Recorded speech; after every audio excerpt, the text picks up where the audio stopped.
Hello everyone, welcome to online study point. दोस्तों, आज की इस वीडियो में हम 6 मंथ्स करंट अफेयर की सीरीज़ को कंटिन्यू करते हुए इसका पार्ट 12वां डिस्कस करने वाले हैं।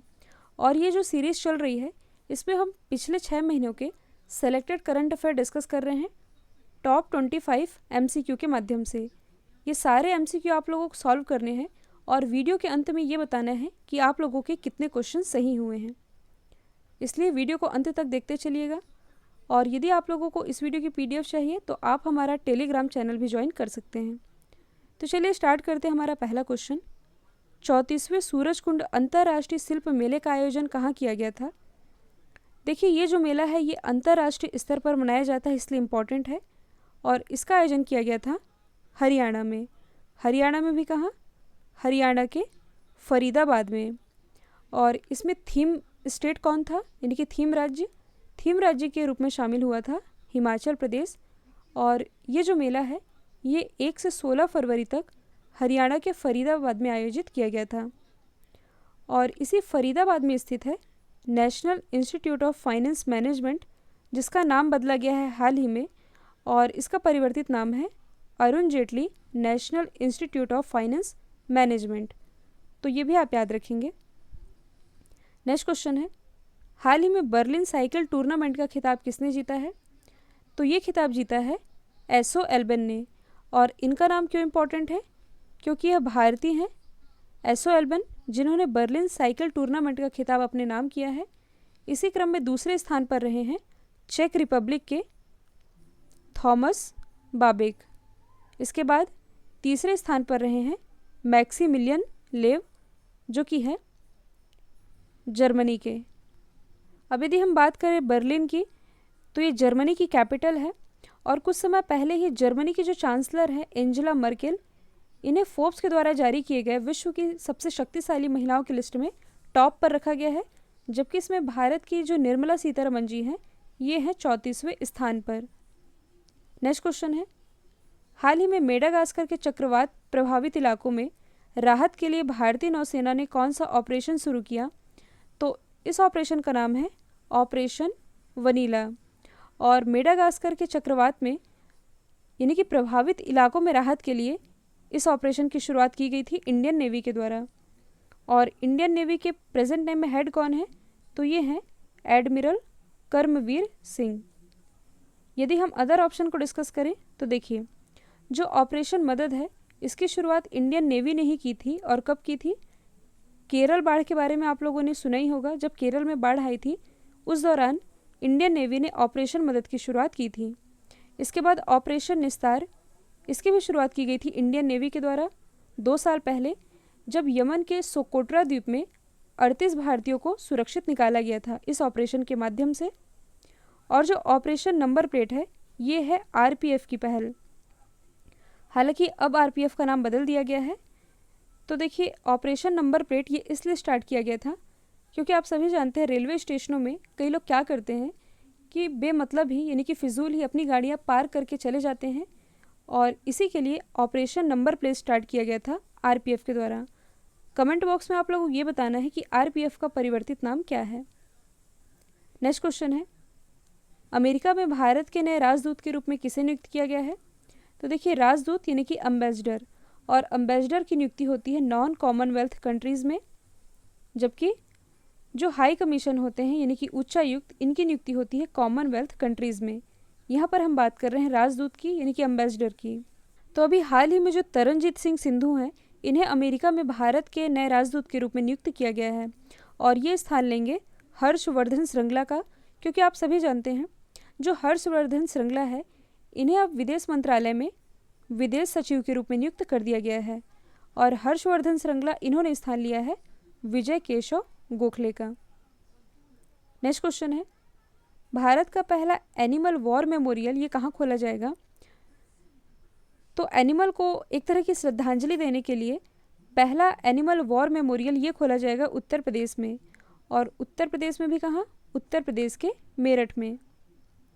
नेक्स्ट क्वेश्चन है, हाल ही में प्रसिद्ध परशुराम कुंड मेला ये कहाँ शुरू किया गया? तो ये शुरू किया गया था अरुणाचल प्रदेश में। और ये जो परशुराम कुंड है ये एक हिंदू तीर्थ स्थल है जो कि लोहित नदी के निचले इलाकों में ब्रह्मपुत्र के पठार पर स्थित है। किस राज्य में? अरुणाचल प्रदेश में। नेक्स्ट क्वेश्चन है, सीआरपीएफ के नए प्रमुख कौन बने हैं? तो ये बने हैं एपी माहेश्वरी यानी कि आनंद प्रकाश माहेश्वरी। सीआरपीएफ यानी कि सेंट्रल रिजर्व पुलिस फोर्स, इसकी स्थापना हुई थी 27 जुलाई 1939 में। हेडक्वार्टर स्थित है नई दिल्ली में। और इसका मोटो क्या है? तो सीआरपीएफ का मोटो है सेवा और निष्ठा। तो मोटो भी आप याद रखेंगे। नेक्स्ट क्वेश्चन है, हाल ही में आईसीसी के स्पिरिट ऑफ क्रिकेट अवार्ड से किसे सम्मानित किया जाएगा? तो ये सम्मानित किए जाएंगे विराट कोहली। बात की जाए यदि आईसीसी की यानी कि इंटरनेशनल क्रिकेट काउंसिल की, इसकी स्थापना हुई थी 1909 में। हेडक्वार्टर स्थित है दुबई में। और प्रेजेंट टाइम में इसके सीईओ कौन है? तो ये हैं मनु सहानी। जो आईसीसी है इसने अभी हाल ही में 2 कंट्रीज़ को रीएडमिट किया है, नेपाल और जिम्बाब्वे। नेक्स्ट क्वेश्चन है, हाल ही में किस भारतीय उद्यमी को ऑस्ट्रेलिया के हाईएस्ट सिविलियन ऑनर, जिसका नाम है ऑर्डर ऑफ ऑस्ट्रेलिया, इससे सम्मानित किया है? तो ऑस्ट्रेलिया के हाईएस्ट सिविलियन ऑनर से सम्मानित की गई हैं किरण मजुमदार शॉ, जो कि बायोकॉम की संस्थापक है। और ऑर्डर ऑफ ऑस्ट्रेलिया पाने वाली ये चौथी भारतीय बन गई हैं। नेक्स्ट क्वेश्चन है, हाल ही में जारी हेनले पासपोर्ट इंडेक्स में भारत कौन से स्थान पर रहा है? तो हेनले पासपोर्ट इंडेक्स में भारत रहा है 84वें स्थान पर। और इस इंडेक्स को टॉप किया है जापान ने। जापान की कैपिटल है टोक्यो। और इसी टोक्यो में 2020 के टोक्यो ओलंपिक आयोजित होने थे, जो कि अब पोस्टपोन्ड करके कर दिए गए हैं अगले वर्ष, यानी कि ये अब आयोजित किए जाएंगे 2021 में। नेक्स्ट क्वेश्चन है, स्पेन के प्रधानमंत्री कौन बने हैं? तो ये बने हैं पेड्रो संचेज। बात की जाए यदि स्पेन की, तो कैपिटल क्या है? मैड्रिड। करेंसी है यूरो। और कुछ समय पहले ही जो स्पेन है इसने डेविस कप अपने नाम किया था। डेविस कप जो कि पुरुषों के टेनिस से रिलेटेड है, ये जीता था स्पेन ने ही। नेक्स्ट क्वेश्चन है, राष्ट्रीय मतदाता दिवस यानी कि नेशनल वोटर्स डे ये कब मनाया जाता है? तो ये मनाया जाता है 25 जनवरी को, क्योंकि भारत का जो चुनाव आयोग है इसकी स्थापना हुई थी 25 जनवरी 1950 को ही। और इस बार जो नेशनल वोटर्स डे मनाया गया, इसकी थीम क्या रही थी? तो इंग्लिश में इसकी थीम थी electoral literacy for stronger democracy, या हिंदी में इसे हम कह सकते हैं मजबूत साक्षरता के लिए चुनावी साक्षरता। ये थी इस बार की थीम। नेक्स्ट क्वेश्चन है, भारतीय पैरालंपिक समिति की नई अध्यक्ष कौन चुनी गई हैं? तो ये चुनी गई हैं दीपा मलिक। जो दीपा मलिक हैं, इन्हें कुछ समय पहले ही बजरंग पुनिया के साथ संयुक्त रूप से राजीव गांधी खेल रत्न पुरस्कार 2019 से सम्मानित किया गया था।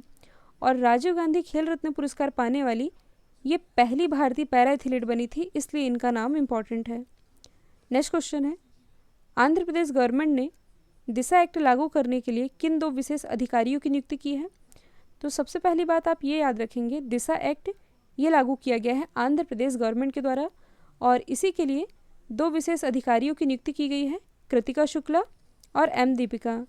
जो कृतिका शुक्ला हैं ये हैं IAS, एम दीपिका ये हैं IPS। नेक्स्ट क्वेश्चन है, छोटे उपग्रहों के प्रक्षेपण के लिए नए प्रक्षेपण केंद्र की स्थापना किसके द्वारा की जाएगी? तो इसकी स्थापना की जाएगी इसरो के द्वारा। और इसरो इसकी स्थापना करेगा तमिलनाडु में। और तमिलनाडु में भी कहाँ? तमिलनाडु के तुदुकुडी जिले में। बात की जाए यदि इसरो की, यानी कि इंडियन स्पेस रिसर्च ऑर्गेनाइजेशन, इसकी स्थापना हुई थी 1969 में। हेडक्वार्टर स्थित है बेंगलोर कर्नाटक में। और प्रेजेंट टाइम में इसके महानिदेशक हैं के शिवान। नेक्स्ट क्वेश्चन है, किस राज्य की पुलिस ने राजकोप सिटीजन एप्लीकेशन लॉन्च किया है? तो ये लॉन्च किया गया है राजस्थान की पुलिस ने। आप सभी जानते हैं पूरे भारत में लॉकडाउन चल रहा है। और लॉकडाउन के दौरान भी यदि किसी को विशेष परिस्थिति में बाहर निकलना है, इस विशेष परिस्थिति में बाहर निकलने के लिए ये एक परमिशन के रूप में कार्य करेगा राजस्थान कोप सिटीजन एप्लीकेशन, जो कि लॉन्च किया है राजस्थान की पुलिस ने।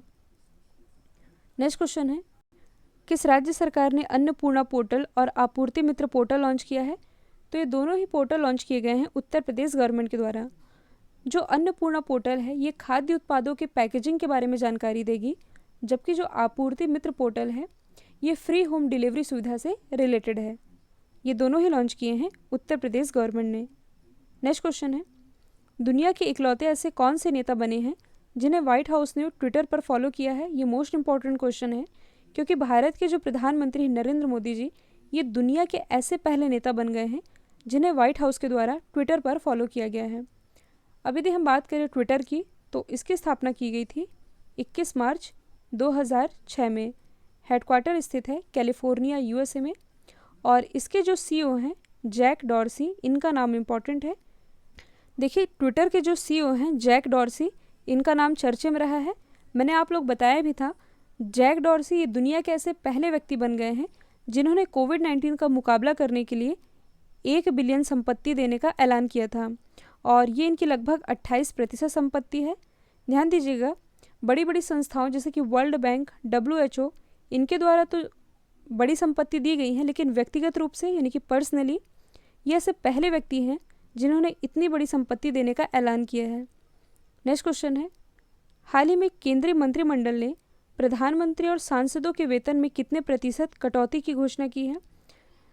तो केंद्रीय मंत्रिमंडल ने प्रधानमंत्री और सांसदों के वेतन में 30% कटौती की घोषणा की गई है, और ये कटौती 1 वर्ष के लिए की जाएगी। साथ ही 2 वर्ष तक MP LADS को भी स्थगित किया गया है। अब ये MP LADS क्या है? यानी कि member of parliament local area development scheme. देखिए, जो MP LADS है, ये स्कीम लाई गई थी 1993 में। किस लिए लाई गई थी? तो जो सांसद हैं, ये अपने क्षेत्र के विकास के लिए कलेक्टर को 5 करोड़ रुपए तक की लागत के लिए सुझाव दे सकते हैं, लेकिन कोविड-19 के कारण भारत जो है आर्थिक मंदी से गुजर रहा है, जिसके कारण इस स्कीम को अगले 2 वर्ष तक के लिए स्थगित कर दिया गया है। नेक्स्ट क्वेश्चन है, हाल ही में जारी फीफा की नवीनतम रैंकिंग में भारत कौन से स्थान पर है? तो देखिए, 2020 की ये पहली रैंकिंग है जिसे कि फीफा ने जारी किया है, और इसमें भारत की रैंकिंग में कोई बदलाव नहीं है।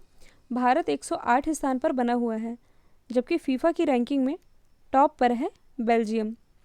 फीफा यानी कि federation international the football association स्थापना हुई थी 1904 में।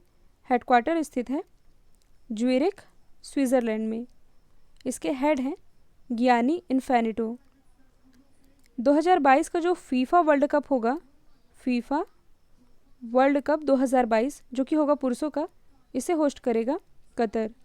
इससे जो नेक्स्ट होगा 2026 में, इसे 3 कंट्री मिलकर होस्ट करेंगी, USA, मैक्सिको और कनाडा।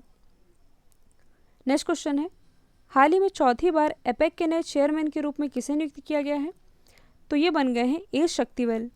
बात की जाए यदि एपेक की, यानी कि अपैरल एक्सपोर्ट प्रमोशन काउंसिल, या इसे ही हम हिंदी में कहते हैं भारतीय परिधान निर्यात संवर्धन परिषद, इसकी स्थापना हुई थी 1978 में। हेडक्वार्टर स्थित है गुड़गांव, हरियाणा में, और इसी के नए चेयरमैन बन गए हैं ए शक्तिवेल। नेक्स्ट क्वेश्चन है, BSF के IG के रूप में किसका कार्यकाल बढ़ाया गया है? तो ये कार्यकाल बढ़ाया गया है अभिनव कुमार का BSF के IG के रूप में। और BSF के जो महानिदेशक थे VK जौहरी अब अपने कैडर यानी कि मध्य प्रदेश कैडर में लौट चुके हैं, और इनके स्थान पर BSF का जो एडिशनल चार्ज है, ये अब आ गया है SS देसवाल के पास। SS देसवाल जो कि है इंडो तिब्बत बॉर्डर पुलिस के महानिदेशक, ये BSF का भी एडिशनल चार्ज संभाल रहे हैं। BSF की स्थापना हुई थी 1 दिसंबर 1965 को। हेडक्वार्टर स्थित है नई दिल्ली में। नेक्स्ट क्वेश्चन है, ग्रीस की पहली महिला राष्ट्रपति कौन बनी है? तो ये पहली महिला राष्ट्रपति हैं, इनका नाम है कैथरीन सकलेरोपोलो। ये है ग्रीस की, और ग्रीस की कैपिटल है एथेंस। यदि हम अदर ऑप्शन को डिस्कस करें, तो कुछ समय पहले जो जुज़ाना कैपिटोवा है, ये स्लोवाकिया की पहली महिला राष्ट्रपति बनी। सना मारिन, यह भी हाल ही में फिनलैंड की नई प्राइम मिनिस्टर बनी है, जबकि जो साई इंग वेंग है, ये बनी है ताइवान की दोबारा से राष्ट्रपति। नेक्स्ट क्वेश्चन है, रियलमी के नए ब्रांड एम्बेसडर कौन बने हैं? तो रियलमी जो कि एक चाइनीज़ फ़ोन निर्माता कंपनी है, इसके ब्रांड एम्बेसडर अभी हाल ही में बनाए गए हैं सलमान खान। इसके अतिरिक्त जो सलमान खान हैं, ये फ़ोन पे के भी ब्रांड एम्बेसडर हैं, ये भारत पे के भी ब्रांड एम्बेसडर हैं, जबकि फ़ोन पे के ब्रांड एम्बेसडर हैं आमिर खान। वीडियो का अंतिम प्रश्न है, हाल ही में IDFC फर्स्ट बैंक के पहले ब्रांड एम्बेसडर कौन बने हैं? तो देखिए, जो IDFC फर्स्ट बैंक है इसकी स्थापना हुई थी 2015 में, और इसकी स्थापना के बाद से लेकर के अभी तक इसके कोई ब्रांड एम्बेसडर नहीं थे। ये पहले ब्रांड एम्बेसडर बने हैं अमिताभ बच्चन जी, इसलिए इनका नाम इम्पॉर्टेंट है। इसके अलावा अमिताभ बच्चन जी ये ब्रांड एम्बेसडर हैं GST के, हेपेटाइटिस बी उन्मूलन के, DD किसान चैनल के। तो दोस्तों ये थे करंट अफेयर सीरीज़ का पार्ट 12वां। आई होप ये वीडियो आप लोग पसंद आया है।